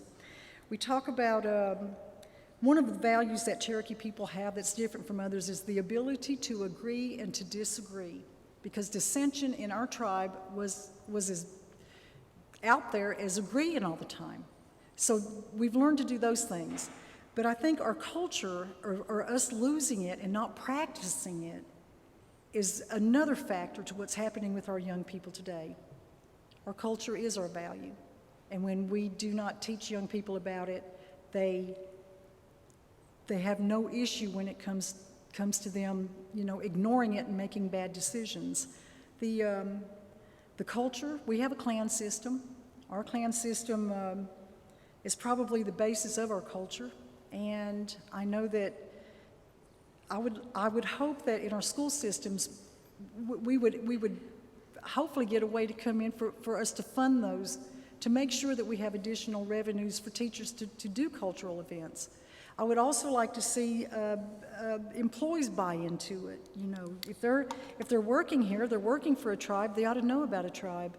I know that when the casino first came, one of the issues that I addressed was culture shock, and it happened. Our people lined up, probably 1,000 or 2 of them, to go to work in that casino, and what happened? Culture shock, because the people that came to run the casino don't recognize our culture. You do. When grandma's sick, you may not have spoke to your cousin in a month or 2, but when she's sick in that hospital, you'll meet up there. You'll meet when like I said, in times of trouble, we gather. Culture shock came. Maybe we need to teach the biggest employer on our boundary that this is a tribe, and they should respect our culture, and they need to honor it whenever we're doing things for and with our families. But I think that I would like to see more of our culture practiced. I think that's one way to start making it an awesome, cool thing to do. So, thank you. Thank you, Teresa. 1 minute follow-up, Richard? Sure. It's one of the things that I'm really in support of is the renaissance that's been in stickball. To see the communities during the fair time backing their communities and people coming out. And I'm not wearing mascara. I've got a black eye from playing stickball with Big Cove yesterday. I got to try council this morning, and this is the first thing Chairman Wachacha said, "You wearing mascara?" I said, "No, I've got a black eye." That was from Waylon Long. Thank you very much. So lesson learned, don't try to tackle Waylon. But I just think that it's really encouraging to see our young men and our boys and our men and our older men, and I count myself in the last group, coming together to play stickball. We went to play during Fading Voices. 50 men showed up at Fading Voices out in Snowbird to play, and there was a terrible accident and a young man was hurt, but it did my heart good just to see that many people travel so far to play our game. So thank you. Thank you, Richie. 1 minute follow-up, Teresa? I believe what I'd like to see is every morning when someone steps into the council house and wants to address the chief, that they're met with Shio. And I'd like for that to extend and be carried out to all tribal programs. I would like for all directors to start addressing managers and supervisors, employees with Shio. I want them to go home and I want them to address their children with that simple word, hello. And again, from that simple word, they'll want to know the next word. Well, Mom, what is this? What is this? My granddaughter doesn't say water. She says, Mama. She knows what that is. My youngest son was probably 6 years old before he realized it was water, because that's what the kids at school called it. It's up to us. It's up to us. Those educations for our culture and for our language, those begin at home, but most of our homes don't have the language. So I think that what we need to do, if we're serious again about putting that back, then start practicing it. Thank you. Thank you, Teresa. Teresa, what are your thoughts on the current legality of a Grand Council? What powers do you personally feel should be given to Grand Council? The Grand Council, every elder that I've spoken to about Grand Council has pretty much told me the same thing, and it worked that way up until a couple years ago. Basically what happens is the chief calls council. There's an issue. The people show up. The issue's discussed. There's people who agree and there's people who don't agree. And generally, after all the discussion happens, there's a vote. It's not done by the election board. It's done by a show of hands. In modern days, I guess it can be done on a piece of paper and stuck in a box. Those votes are counted, and the outcome of that vote is what will be taken back to the tribal council, and the tribal council will enact it. I'm a strong, firm believer on Grand Council. And when I become chief, I'm going to call a couple Grand Councils, because chiefs don't know everything. And sometimes they have to have opinion and input from their people. And I trust our people to be intelligent and bright enough when I give you an issue that you can think it through and talk it through, and you can make a decision. You can help me make a decision, and we can lobby council together. I stand on the Grand Council, and I was opposed vehemently to what happened a couple years ago when those who showed up for Grand Council were voted out. That I felt so much disrespect to the people who took time to go that day and participate. Whether you were for the issue, whether you were against the issue, you went. And the fact that council, there's no provision anywhere for tribal council to strike down the decisions of a Grand Council. That is your council. The other time you have council is when you vote. Those two times, when you vote, referendum and for elected officials and Grand Council. That is the voice of the people, and I'm going to respect that. So be prepared, because you're going to get asked your opinion a few times. Thank you. Thank you, Teresa. Richie? Yeah, certainly the Grand Council is the People's Council, and I wholeheartedly respect that. The issue at hand is that as the charter is written now, it's extremely vague, and that was the issue that we ran into with this last Grand Council. What is the authority?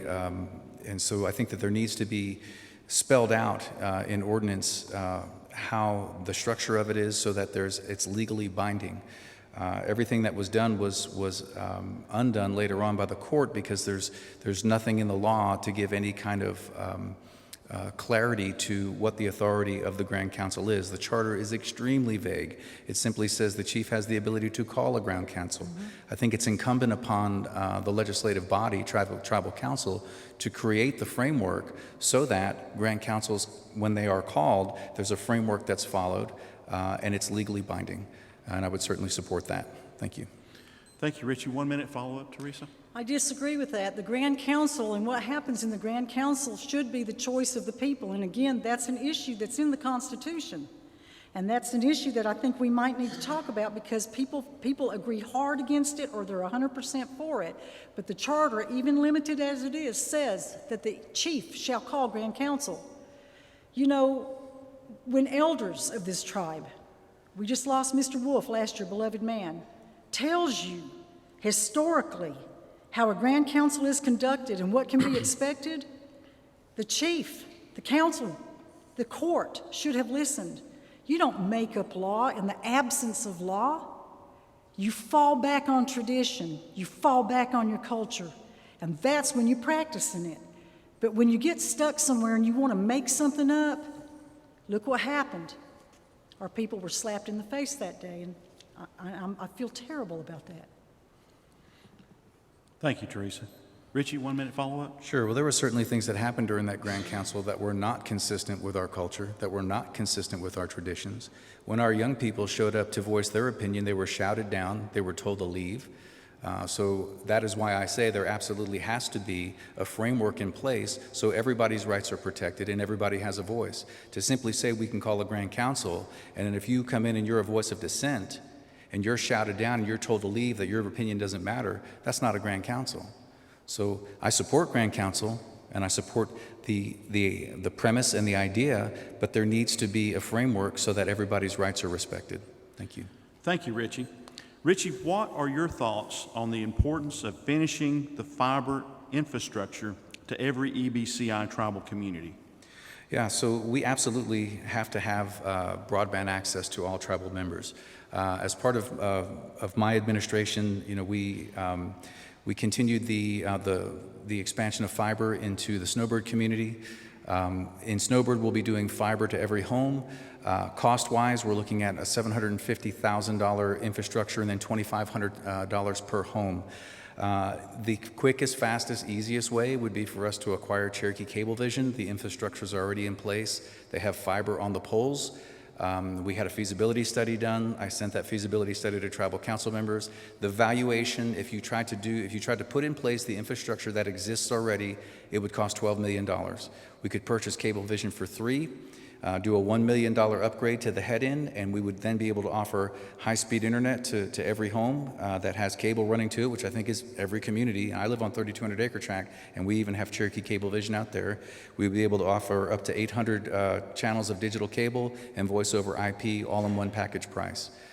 They passed it, and then some people said, well, the tribe put money into that. Why are we buying it back? Well, we pulled the old resolutions. The tribe put like $15,000 in, and it was an in-kind match for a federal communications grant back in the 80s. So I think that's the fastest way to do it. It's going to be certainly much more costly if we run fiber. It costs $60,000 a mile to run fiber. It's going to be much more costly to run fiber into every community, and it's going to take a whole lot more time. So I think we could all agree we want high-speed internet now, and we are in position to do it. Through Balsam West, we are deploying, as I stated, in Snowbird, but I've met with the Graham County County Commissioners. They want us to deploy in the rest of Graham County because nobody else is there to do it. There are very few providers in the area, and there's not a lot of customers. So there's opportunities for some revenue there as well, though not a lot. First and foremost, we've got to get high-speed internet to our own members because North Carolina has changed their law, and it's supposed to be that there's not supposed to be any books anymore. Everything's supposed to be digital. We're not ready. Most of the state's not ready, so they're gonna push that back. But I think if we would go with the feasibility study that we have on the Cablevision, that is the quickest, most inexpensive way to bring high-speed internet to every home on the boundary. Thank you, Richie. Teresa? Big Cove has waited a long, long time just to be able to get cell service, and there's so many places still yet in my community where you lose signal. And I know that when the towers came, that helped a great deal.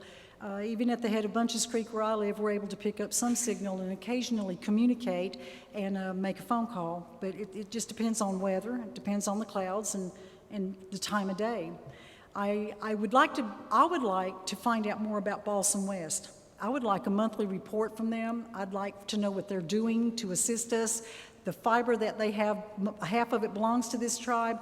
I think it's been a long time since anybody has heard a report on what Balsam West is doing, and especially what they're doing for us. And I think that what they're doing is, I know they're a business and they're out there looking for business, but it might be time for the tribe to step up and bring them in, set them down, and talk to them in depth about how long, when, where at, and how much. Cablevision, I don't necessarily have a concern about purchasing Cablevision, but if the tribe put up the initial grant money to get the grant and it went to individuals, well, you might want to question that. I know I would.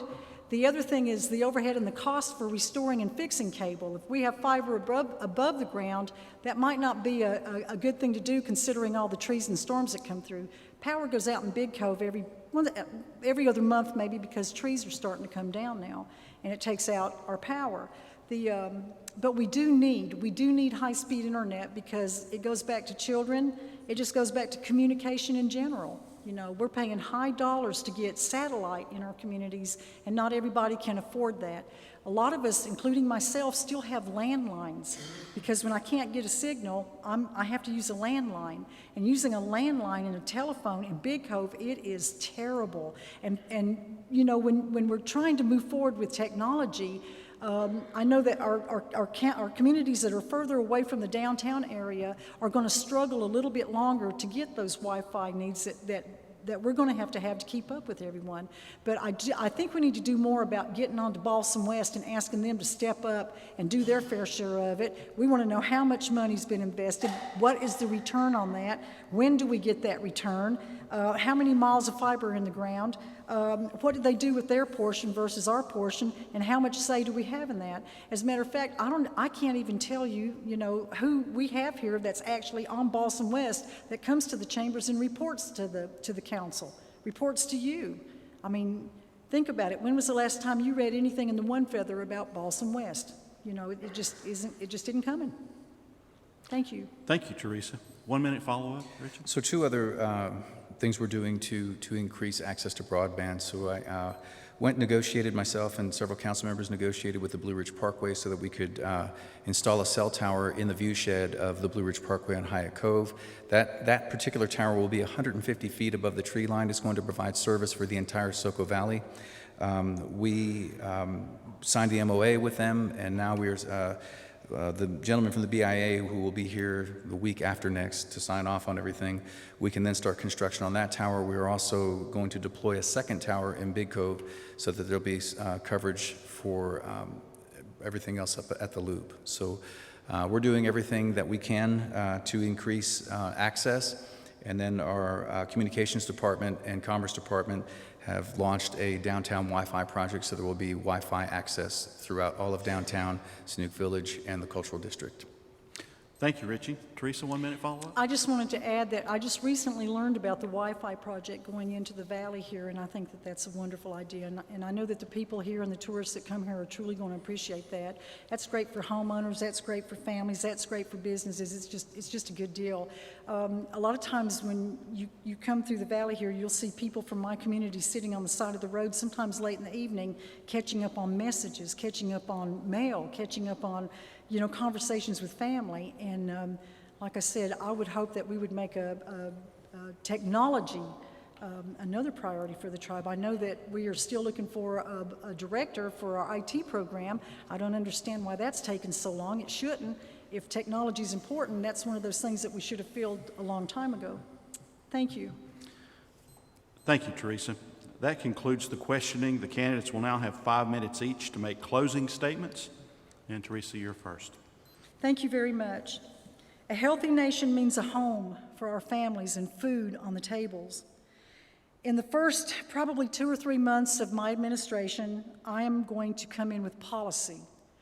I'm coming in with policy on how this tribe purchases land. We don't have that right now. I'm coming in with policy on administrative leave. Apparently we don't have that either. I'm coming in with policy on executive orders. I don't know that there's a policy for that, but there's going to be. I'm coming in with policy on how we select persons to serve you on boards and commissions, because there's no policy for that. There's the policy on contracts.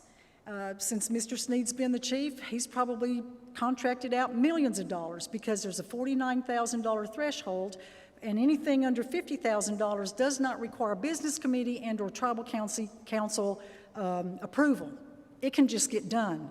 I'm not comfortable with that. I never have been, and I think we need to come up with strong policy to make sure that we're not giving money out when we might not need to be. The other thing I want to say is that I want to reestablish the summer youth programs. We're looking for ways to keep our young people busy. You worked on YCC, some of you JTPA, some of you CETA, you remember that. And the life skills that you learned working those summers to buy your school clothes have stayed with you all of your lives, and we need to give that back to our youth.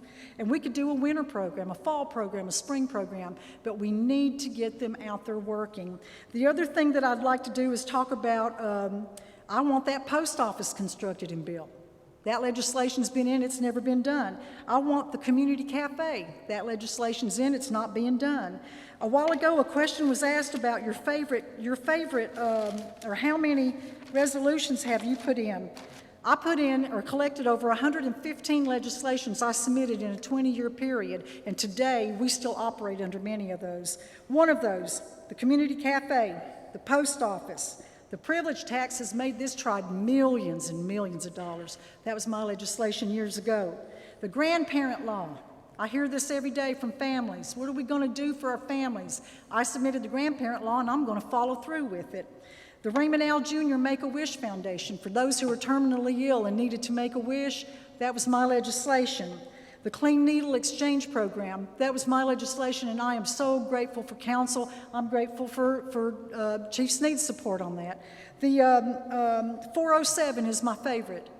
407, 1996, is when the Eastern Band of Cherokee Indians formally adopted the 1968 Indian Civil Rights Act.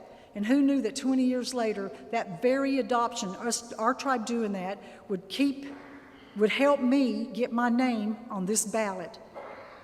Remember that. That's a good law. That protects everybody. So you see, whenever we talk about somebody that's willing to come and work for you, I am willing to do that. I have 20 years of experience. I have legislation submitted that today a lot of you benefit from. I'm not asking you to like me. I'm asking you to support me. If you want that type of leadership, if you want someone accountable and responsible, then I'm your candidate. I don't know what next level leadership is. All I want to do is make sure that all of us get on some type of leadership where at least we have homes and we have food.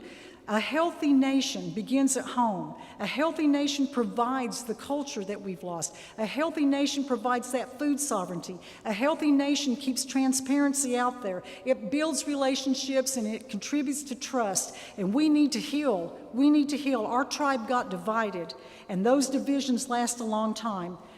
Communities divided, families divided, friends divided. We don't need that anymore. It's time for leadership. And I'm asking you for your support on September the 5th. My office will be open and available, and in the first couple months, you will see real work come out of that office that's going to benefit you here today. I don't plan on micromanaging. I'm not sending people home. I'm not having Harrah's leave so the tribe can take over the casino, because we're just not ever going to be able to do that anytime soon. Let's quell the rumor situation and let's stick to the facts. And the facts is that I produce, I work, I care, I'm here, I'm available. And when you need me, you'll know where to find me. And you won't have to buy me a car. Thank you very much. Thank you, Teresa. Richie? Thank you. I ran for the office of vice chief because I wanted to serve my people. And I never imagined that 2 years in, I would have to step into the role of principal chief, although when I ran for office, I knew that was always a possibility. I took office in a time of unprecedented turmoil in our tribe. My main focus when I took office was to bring stability to the tribal organization, but more importantly, to bring our communities together. How did I do that? How did I set out to do that? I felt that it was imperative that we come together as one, that if we were going to accomplish anything as a people, first the wounds that were everywhere would have to be healed. We would have to come together as tribal council, legislative, and executive and work together. And in doing so, we would have to do so with respect. It troubles me sometimes the behavior that occurs in the tribal council chamber, the levels of disrespect that I see, and I've purposed in my heart never to do that. I want to treat everybody with respect, and I've done that. I think it's important that we inspire one another. Each one of us is inspiring other people, either for good or for bad. I've set out to set an example of what good leadership looks like. Believing the best about everybody, believing the best about our communities, believing the best about our tribe, and finally encouraging one another, encouraging people to be their best and empowering our people, creating opportunities for our people to fulfill their dreams and to fulfill their destiny. Administratively, at a federal level, I have done a great deal of work at the federal level, testifying before Congress on multiple occasions, testifying before congressional subcommittees on IHS funding. At the state level, lobbying for many bills like our license plate bill, our teaching certification for Cherokee language, the law that made it a felony now for those who have been banished, who come back onto the reservation after being banished, can be charged with a felony. At the local level, working with county commissioners and becoming, for the Eastern Band to become a member of the Southwest Commission, the Council of Governments. That served us well when we began to fight this fight with the Catawbas, because all of those county commissioners stood by us because they recognized that the Eastern Band is a leader in the region. We are the single largest employer west of Asheville. We employ 4,000 people at our casinos. All of those local leaders, because of the relationship that we developed through the Southwest Commission, all of those local county commissioners, town councils, and mayors all passed resolutions and sent them to the state in Raleigh, protesting this action. Working well with tribal council, we've accomplished a great deal in a very short period of time. I think that's a direct result of the mutual respect we have for one another. And finally, representing the tribe well, working with our constituents and working with our tribal employees. We've made progress in government. I'm always astounded at the innuendo that there's all of this nefarious behavior going on with zero evidence. The fact of the matter is, under my administration in 2 years, we've cut spending by $85 million without anybody losing a job and without any reduction in programs and services. That was all wasteful spending. That was your money going out the door, and we've saved that money. And we were able to put $40 million additional into the endowments for more earnings to go into our tribal government.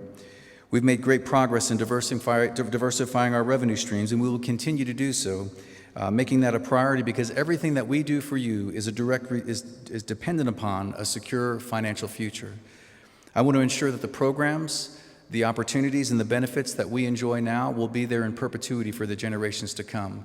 What I'm asking you to do is to support me and to join me in leaving a legacy for the generations that will come after us.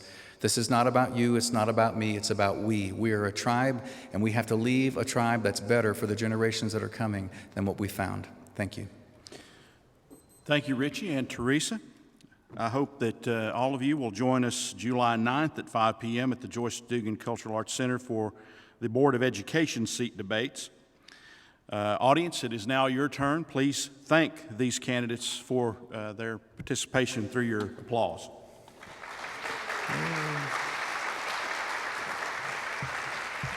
We encourage all tribal members, regardless of who they vote for, to make their voices heard in the 2019 tribal elections. Please exercise your right to vote. Thank you and good night.